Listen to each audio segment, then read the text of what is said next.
Que la paz de Jesús esté contigo. Te saluda tu amigo y servidor Hugo Maciel de la comunidad evangelizadora La Peña, predicador católico de la diócesis de San Lorenzo, Paraguay. Hoy, domingo 26 durante el año, la liturgia católica nos invita a reflexionar el Evangelio según San Mateo. Estamos en el capítulo 21, versículos del 28 al 32. Es la perícopa llamada la parábola de los dos hijos.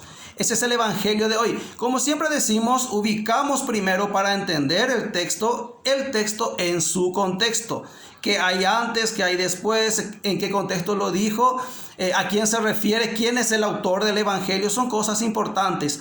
¿Para qué hacemos? Pretendemos hacer una pequeña exégesis bíblica, un análisis bíblico del texto en cuestión para que cuando hoy domingo, estés en la homilía, en la Santa Misa, participando de la Santa Misa, sea por los medios que sea, y llegue la liturgia de la palabra, puedas ubicar el texto en el contexto y se te amplíe más para comprender lo que el Señor quiere decir en su palabra. Nos enfocamos a la palabra de Dios, entonces es lo que pretendemos hacer. El Evangelio según San Mateo. Dijimos que Mateo va a estructura su Evangelio cuando lo escribe en 7 apartados, 7 secciones. Cada sección tiene una parte narrativa y un discurso que da Jesús. O sea, Jesús hace algo, luego Jesús habla y explica lo que está sucediendo. En este caso, el Evangelio de hoy está como estamos en el capítulo 21, estamos en la sexta sección, ya hacia el final del Evangelio según San Mateo. Son las últimas palabras de Jesús. Es la sección llamada la próxima venida del reino de los cielos. En la sección narrativa, ¿qué sucede? ¿Qué hace Jesús? ¿Qué dice Jesús en esta parte? Son las últimas palabras de Jesús, porque después ya viene la parte de la pasión, muerte y resurrección de Jesús. Es la última parte del Evangelio según San Mateo. Quien escribe es Mateo. Recordemos, Mateo trabajaba para el Imperio Romano. Él era recaudador de impuestos, tuvo su encuentro personal con Jesús. Jesús lo lleva primero a su casa y luego él se adhiere a Jesús, se convierte y sigue a Jesús. Es discípulo, luego se convierte en apóstol. Ese es Mateo. Es él quien nos va a relatar lo que sucedió en una escena con Jesús. Esta perícopa del Evangelio de hoy es titulada la parábola de los dos hijos. Ahora, para ubicar en su contexto qué hay antes y qué hay después, voy a dar lectura al Evangelio de hoy y centrémonos en las palabras que nos dice el Evangelio para luego ubicarlo en su contexto. Dice el Evangelio: a ver qué os parece. Un hombre tenía 2 hijos. Llegándose al primero le dijo: hijo, vete hoy a trabajar en la viña. Él respondió: no quiero. Pero después se arrepintió y fue. Llegándose al segundo le dijo lo mismo. Él respondió: voy, Señor. Pero no fue. ¿Cuál de los dos hizo la voluntad del Padre? El primero, le dicen. Jesús añadió: os aseguro que los publicanos y las prostitutas llegarán antes que vosotros al reino de Dios.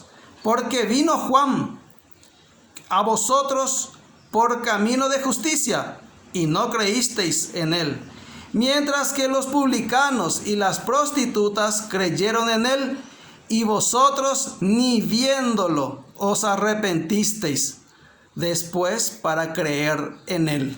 Ese es el Evangelio de hoy. ¿En dónde lo dice Jesús? ¿A quiénes dirige esta palabra Jesús? El evangelista Mateo ubica el contexto inmediato en el templo. El lugar donde ocurre esto es en el templo, porque en el versículo 23, 5 versículos antes, dice el texto bíblico: llegó Jesús al templo y mientras enseñaba se le acercaron los sumos sacerdotes y los ancianos del pueblo, que le preguntaron: ¿con qué autoridad haces esto? ¿Con qué autoridad haces esto? Cuestionan a Jesús. ¿Qué hace y qué dice? ¿Cuál es el centro de su doctrina? ¿Y qué está haciendo? ¿Por qué hace lo que hace? Cuestionan lo que él hace en día sábado, cuestionan lo que él dice, cuestionan todas las enseñanzas, cuestionan a Jesús. ¿Quiénes cuestionan? Los sumos sacerdotes y los ancianos del pueblo. ¿Quiénes eran ellos? Ellos eran los referentes, ellos eran los que llevaban la fe y la vida religiosa de Israel. Ellos eran los encargados de la fe, ellos eran los que dirigían, ellos eran los que marcaban el norte prácticamente, en lo que es en la relación del pueblo con Dios. Ellos eran los que dirigían, eran los líderes religiosos y también tenían influencia política en aquella época en Israel. Es a ellos a quien Jesús se refiere cuando dice: a ver qué os parece.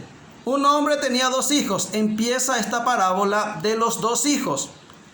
Y hay algo muy interesante. Pero antes tenemos que entender el templo. En el templo sucede todo esto. En la época de Jesús, ¿qué se hacía en el templo? Antes de la venida de Jesús, el templo era el lugar por excelencia de adoración a Dios. En el templo se rendía el culto a Dios. ¿Y cuál era el centro del templo para Israel antes? El centro del templo era el sacrificio. No puede haber adoración si no hay sacrificio. Sin sacrificio no hay adoración. Esto es entre paréntesis. Cuando digan me voy al culto, me voy a adorar a Dios y no hay sacrificio, no hay adoración. Porque sin sacrificio no puede haber adoración. Por eso los israelitas, los judíos, adoraban a Dios solamente en el templo. También habían una especie de salones que llamaban la sinagoga. Ahí se estudiaban, se oraban, se estudiaban en la Torá, la ley, las escrituras. Pero en el templo es donde se hacían la adoración. ¿Cómo? Con sacrificios. Sin sacrificio no hay adoración. ¿Cuál era el centro del sacrificio? Para que haya adoración. Para que haya sacrificio tiene que haber una transformación. Es por eso que ellos mataban y quemaban los animales y también las ofrendas de harina que hacían. Se quemaba porque tiene que haber una transformación. Eso, sin transformación no hay adoración.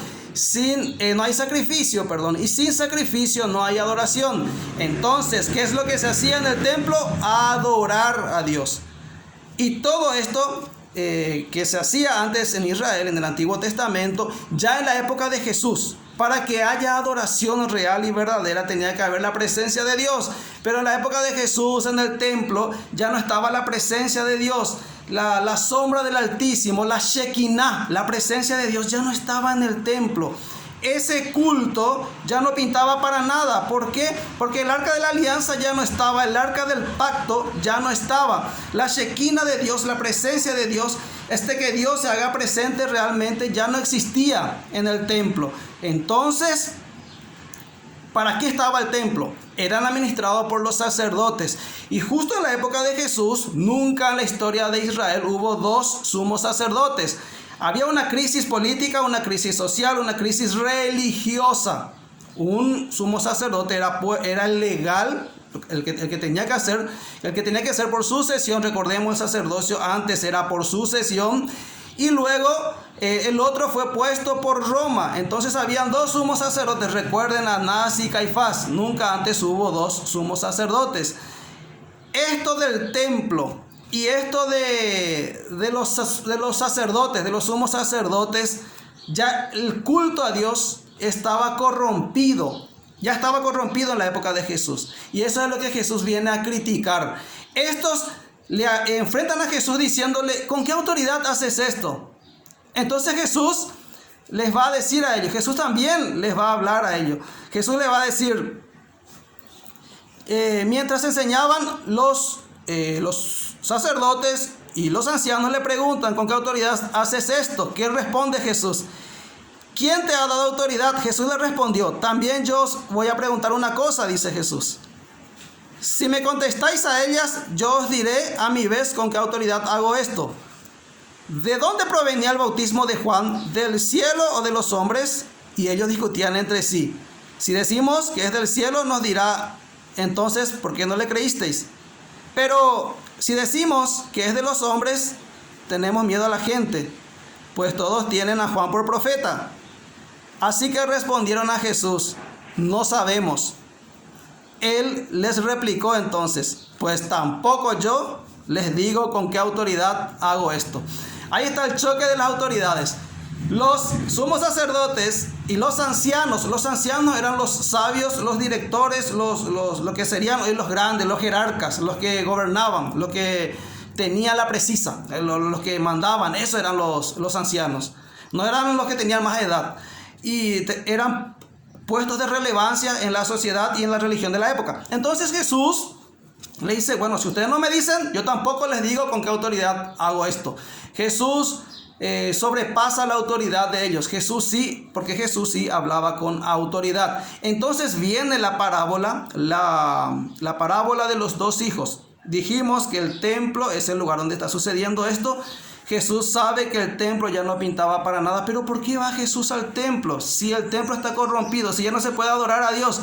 Lo que Jesús va ahí es a orar. Recordemos que Jesús, como buen judío, se sometió a las leyes de los judíos y también al culto de los judíos. Por eso Jesús, cuando va a limpiar el templo, no le dice a ellos, la casa de mi padre es una casa de adoración, sino dice, es una casa de oración. ¿Por qué? Porque ahí van para orar, pero ese lugar ya estaba corrompido. El lugar por excelencia ya está corrompido. El templo estaba corrompido. Es ahí donde empieza la parábola que Jesús va a aplicar.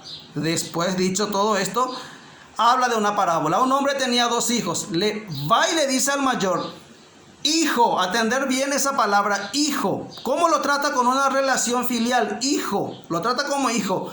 Vete a mi viña. Recordemos, habíamos dicho en la reflexión anterior que la viña simboliza mucho lo que es el campo de acción de Dios. Es el lugar donde Dios va a actuar. Siempre un viñador va relacionado con Dios, y la viña es el campo que hoy conocemos como la iglesia. Entonces, hijo, vete a mi viña a trabajar. Él respondió, no quiero. Él de entrada dijo, no quiero. Pero después, y acá viene la palabra clave para el evangelio de hoy, se arrepintió y fue. Primero, relación filial. Dios lo trata como su hijo. Como su hijo lo trata. Y después le dice que vaya a la viña a trabajar. El otro le dice, no quiero. En la mentalidad judía de la época, jamás se le va a pasar a alguien por la mente decirle a su papá no quiero, o desobedecer al padre. Eso está bien marcado en la mentalidad judía. Jamás un judío va a desobedecer a su padre. Pero en este caso, rompe el esquema. Rompe lo que es la esencia de los judíos. ¿Y a quiénes está queriendo comparar Jesús, este hijo mayor? Vamos a ver después. Luego fue al otro y le dijo lo mismo. Va a otro hijo y le dice lo mismo. Él respondió, voy, Señor, pero no fue. ¿Cómo responde? Voy, Señor. Lo trata de Señor, le nombra Señor, le hace una promesa al Señor. Hace una promesa, pero no cumple. ¿Cuál de los dos hizo la voluntad del Padre? ¿Qué pregunta Jesús? ¿Cuál de los dos hizo la voluntad del Padre? Recordemos, estamos en el Evangelio según San Mateo. ¿Cuál de los dos hizo la voluntad del Padre? Mateo en el capítulo 7 va a repetir algo muy interesante. Mateo va a decir en el capítulo 7, no todo aquel que me dice Señor, Señor. ¿Cómo dijo el segundo hijo? Voy, Señor. No todo aquel que me diga Señor, Señor entrará en el reino de los cielos, sino aquel que haga la voluntad del Padre. El tema está en hacer la voluntad del Padre. Por eso Jesús pregunta, ¿cuál de los dos hizo la voluntad del Padre? Mateo va a recalcar mucho eso de hacer la voluntad del Padre. El primero le dijeron. Jesús añadió, os aseguro, ¿a quién le dice Jesús? A los sacerdotes y a los ancianos. Os aseguro que los publicanos y las prostitutas llegarán antes que vosotros al reino de Dios. ¿Quiénes son los publicanos y las prostitutas? Eran los más despreciados, eran los más alejados de Dios, eran los privados de la relación con Dios. Ellos no tenían acceso al templo, ellos no tenían acceso a nada que ver que tenga con Dios. Los publicanos y las prostitutas eran despreciados, pero Jesús le dice, ellos están primero que ustedes. ¿Por qué? Y atiendan lo que dice, va a hacer referencia a la perícopa anterior que leímos recién. Porque vino Juan a vosotros por el camino de justicia y no creísteis en él, mientras que los publicanos y las prostitutas creyeron en él. y vosotros ni viéndolo os arrepentisteis después para creer en él. Así termina el evangelio de hoy. El tema está en el arrepentirse. Vuelvo al primer hijo. Dice el primer hijo: hijo, vete a trabajar en mi viña hoy. Él respondió: no quiero. Pero después se arrepintió y fue. ¿Dónde está el mérito del hijo? En que ya tuvo una relación con Dios. Dios ya le dijo: hijo. Le dio un encargo, le dio un trabajo. Él no quiso ir por pereza, por comodidad, por lo que sea. No le gustaba trabajar, no quiso ir. Pero ¿qué pasó después? Se arrepintió y fue. Y Jesús va a terminar la parábola, esta perícopa, diciendo: y vosotros ni viéndolo os arrepentisteis después para creer en él. Entonces, ¿cuál es el centro de esta parábola? Que Dios llama a muchos, a algunos primero, a otros segundo. Pero ¿quién de los dos se arrepiente? Arrepentirse quiere decir volver a cambiar. Es un proceso, es el paso para el proceso de la conversión. Porque ¿qué es lo que vino a predicar Jesús en estos 3 años de ministerio? Vino a predicar la conversión, ese volverse a Dios. Eso de que hemos hecho algo en contra de la voluntad de Dios y ahora tenemos que volver. El arrepentirse es el paso para volver a empezar, volver a. Entonces el hijo se arrepiente. Y siempre hemos dicho que la liturgia católica es muy interesante y es muy inteligente, la liturgia de la Iglesia Católica, porque siempre el Evangelio, siempre la primera lectura va en la línea con lo que es el Evangelio. ¿Qué nos dice? ¿Qué nos propone la Iglesia en este domingo? Y en la primera lectura de este domingo nos invita a reflexionar el libro de Ezequiel. En el Antiguo Testamento leemos el profeta Ezequiel, capítulo 18, versículos del 24 al 28. ¿Y qué nos va a decir la palabra de Dios en la primera lectura? Y que hace referencia, que tiene que ver con el Evangelio. Dice la primera lectura: en cambio, si el sujeto se aparta de su justicia y se dedica a hacer el mal, si comete las mismas fechorías que cometía el malo, serán dadas al olvido, mientras las obras de justicia que practicó morirá a causa de la infidelidad de la que se hizo culpable y del pecado que cometió. Ustedes dicen: la manera de ver las cosas que tiene Yahvé no es la correcta. Oigan pues, gente de Israel, ¿así que mi manera de ver las cosas no es correcta? ¿No lo será más bien la de ustedes?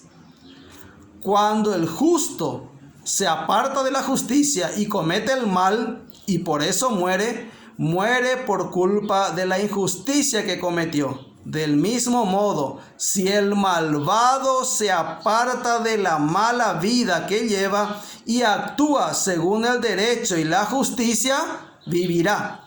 Si se aparta de todas las infidelidades que cometía, debe vivir, pero no morir.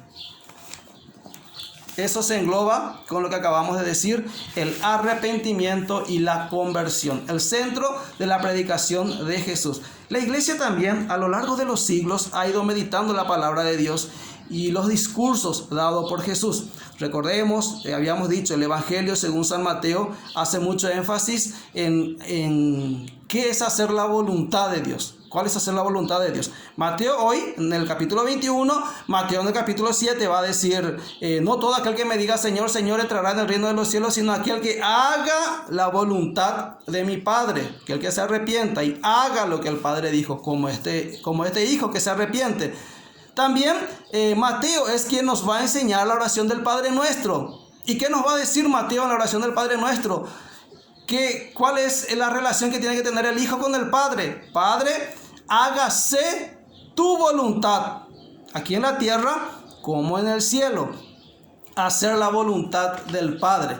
La Iglesia también, últimamente, escuchando al sucesor de Pedro, hoy en día tenemos al Papa Francisco, quisiera compartir contigo nuevamente Evangelii Gaudium, lo que es trabajar en la viña del Señor, lo que es, hijo, vete a mi viña a trabajar. ¿Qué te dice la iglesia hoy? A través del Papa Francisco, exhortación apostólica Evangelii Gaudium. Voy a leer numeral 2 y 3. Y con esto terminamos la reflexión del Evangelio de hoy. El gran riesgo del mundo actual, con su múltiple y abrumadora oferta de consumo, es una tristeza individualista que brota de un corazón cómodo y avaro, de la búsqueda enfermiza de placeres superficiales, de la conciencia aislada. Cuando la vida interior se clausura en los propios intereses, ya no hay espacio para los demás. Ya no entran los pobres, ya no se escucha la voz de Dios, ya no se goza la dulce alegría del amor, ya no palpita el entusiasmo por hacer el bien. Los creyentes también corren ese riesgo, cierto y permanente. Muchos caen en él y se convierten en seres resentidos, quejosos, sin vida. Esa no es la opción de una vida digna y plena. Ese no es el deseo de Dios para nosotros. Esa no es la vida en el Espíritu que brota del corazón de Cristo resucitado. Invito a cada cristiano en cualquier lugar y situación en que se encuentre a renovar ahora mismo su encuentro personal con Jesucristo, o al menos a tomar la decisión de dejarse encontrar por Él, de intentarlo cada día sin descanso. No hay razón para que alguien piense que esta invitación no es para él, porque nadie queda excluido de la alegría reportada por el Señor. Eso lo dijo Pablo VI también en Gaudet in Domino, el 9 de mayo de 1975, como la iglesia lo va diciendo. No hay razón para que alguien piense que esta invitación no es para él, porque nadie queda excluido de la alegría reportada por el Señor. Al que arriesga, el Señor no lo defrauda. Y cuando alguien da un pequeño paso hacia Jesús, descubre que Él ya lo esperaba. Esperaba su llegada con los brazos abiertos. Este es el momento para decirle a Jesús: Señor, me he dejado engañar. De mil maneras escapé de tu amor, pero aquí estoy otra vez para renovar mi alianza contigo. Te necesito. Rescátame de nuevo, Señor. Acéptame una vez más entre tus brazos redentores. Nos hace tanto bien volver a Él cuando nos hemos perdido. Insisto una vez más, Dios no se cansa nunca de perdonar. Somos nosotros los que nos cansamos de acudir a su misericordia. Aquel que nos invitó a perdonar 70 veces 7, Mateo 18, 22, nos da ejemplo. Él perdona 70 veces 7. Nos vuelve a cargar sobre sus hombros una y otra vez. Nadie podrá quitarnos la dignidad que nos otorga este amor infinito e inquebrantable. Él nos permite levantar la cabeza y volver a empezar, con una ternura que nunca nos desilusiona y que siempre puede devolvernos la alegría. No huyamos de la resurrección de Jesús. Nunca nos declaremos muertos. Pase lo que pase, que nada pueda más que su vida que nos lanza hacia adelante. Papa Francisco, exhortación apostólica Evangelii Gaudium, numerales 1, 2 y 3. El Señor nos invita, el Señor nos llama. Se arrepintió y fue. El Papa Francisco siempre nos invita a ir. Aboga por una iglesia en salida.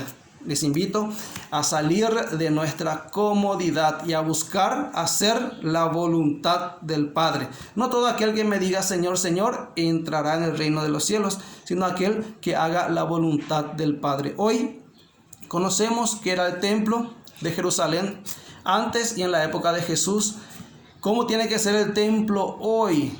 ¿Cuál era el culto verdadero de adoración a Dios? ¿Cómo quedó corrompido ese culto? ¿Y dónde se trasladó ese culto de adoración a Dios?